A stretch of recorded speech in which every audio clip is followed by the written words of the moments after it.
You go over to the Democrat side. Folks, I made it a point to listen to Bernie Sanders and Hillary last night. I think one of the things that happens in the primary season is that, and I think it's true of both parties, you really ignore the other party because you have your own internecine battles going on, and the immediate objective is to win the nomination of your party, which means win the contests against your fellow party members. And what the other party is doing kind of gets shunted off to the side. You deal with that later this year, get into summertime. And I think that is a mistake, because I think what's happening on the Democrat side should be a dominant part of the Republican primary process here, because it was stunning to listen to these two people last night. It was scary and it was stunning, and I'll tell you what else it was. It was the Limbaugh theorem on parade like never before. Both of these people, Bernie Sanders and Hillary Clinton, stood up there, and Fox carried both of them. This was kind of sad, I have to tell you. I have to interrupt myself here. Fox is trying to cover every candidate's speech to supporters at the end of the night, and they're trying to be fair about it. And no sooner had they gone to Jeb Bush, I'm talking 30 seconds, they had to bump out and go to Trump. And if it didn't just symbolize this entire campaign, Jeb was out talking about some guy that was trying to get seed money to start a business and all the regulations he was having to go through. And 30 seconds into that, I'm sorry, we now leave Jeb Bush and we move over to Trump headquarters. And that was it. And that was it for Jeb. He got 30 seconds of his speech. Hillary got all of it. Bernie got all of his. And Bernie's was 30 minutes. But the Limbaugh theorem, here are these two people who have made the last 7 years possible. They are the architects, along with Barack Hussein Obama. They have voted for every dime of it.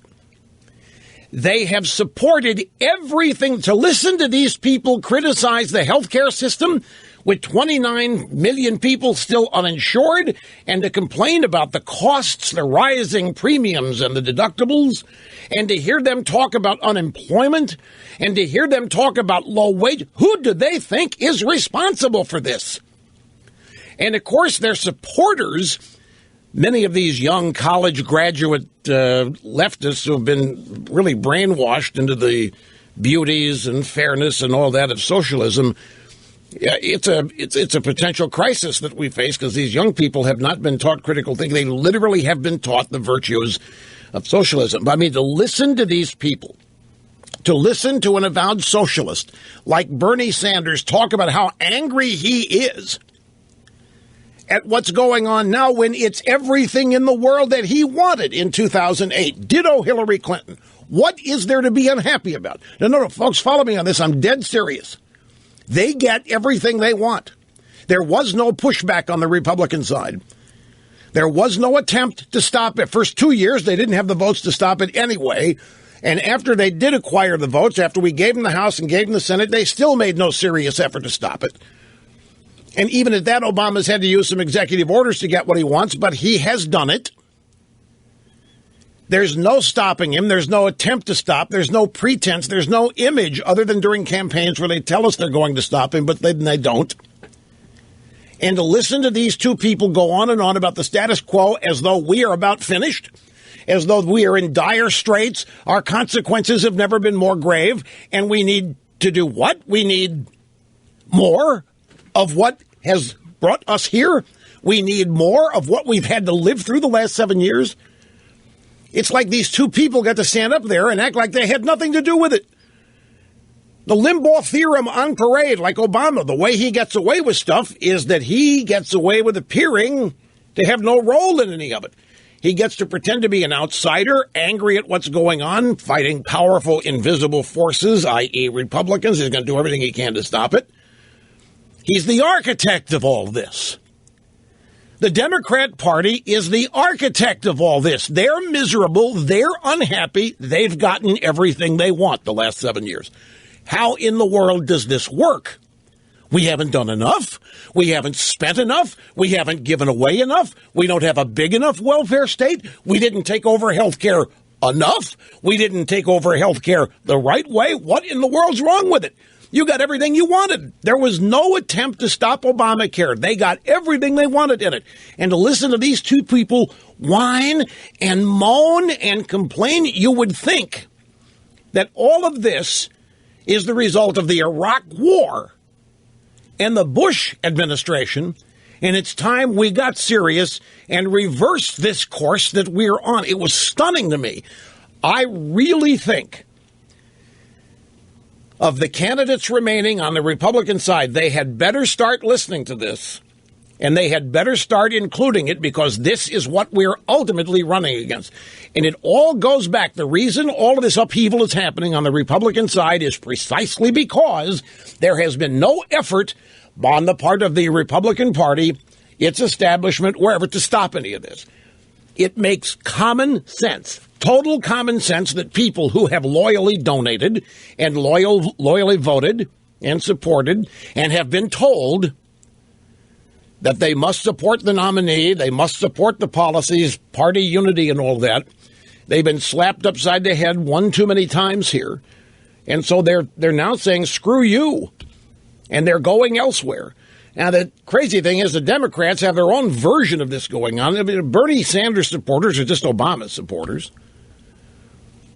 I mean, it's almost the exact demographic. We go through all this. I mean, Hillary was humiliated yesterday. What is it, 22-point loss? She lost virtually every group. Trump on his side won every demographic. It's uncanny. Every demographic group, Trump wins and wins big. And Hillary lost practically every demographic group. Bernie Sanders today went to Sylvia's in Harlem to have breakfast with Al Sharpton. Bernie knows that he's out of this race once we get to South Carolina. The Clinton machine is going to kick in. The New Hampshire population doesn't in any way mirror what the Democrats and Republicans are going to find in South Carolina. And Bernie knows this. That's why his first stop was Al Sharpton. Bernie's only hope is to promise reparations. The only way he has a chance of wresting the black vote away from Hillary Clinton. That's what makes this kind of comical. I mean, to look at the leftist establishment media, they're in panic. Oh, my God, Hillary can lose Nevada. Oh, gee, Hillary, oh, my God, South Carolina, Hillary's firewall. They're upset because what we have is a repetition of exactly what happened in 2008. What's obviously clear to them on their side is that their voters just do not like this woman. And they know, they're relatively certain Bernie Sanders isn't going to be the nominee. It just doesn't work out for him. Just like it doesn't work out for Kasich. I mean, Kasich was a one-off. He won in... That's nothing. The attention paid to the second, third, and fourth place finishers last night in the media was stunning. I'd never seen that much attention paid to people second, third, and fourth. I mean, because Trump ran away with it. And so that was the only drama there was, and then what that all meant. And Kasich coming in second place makes sense. The only place he's been campaigning. He's been going to town halls. He's been going to diners. He had to say the other day that he's further left than Hillary Clinton. He had to say the other day that he's effectively a Democrat here. And he's running around acting like one. Like we go to South Carolina where he doesn't have any infrastructure in place and so forth. Whereas people like Ted Cruz have been planning for South Carolina and the SEC primary Super Tuesday on March 1st since the get-go of this. But on the Democrat side, they're panicked because it's abundantly clear again that Democrat voters, when they have the chance to vote against Hillary, will do it. They don't like her. She is not liked. She is not popular. She does not have that famous connection with people that I talk about.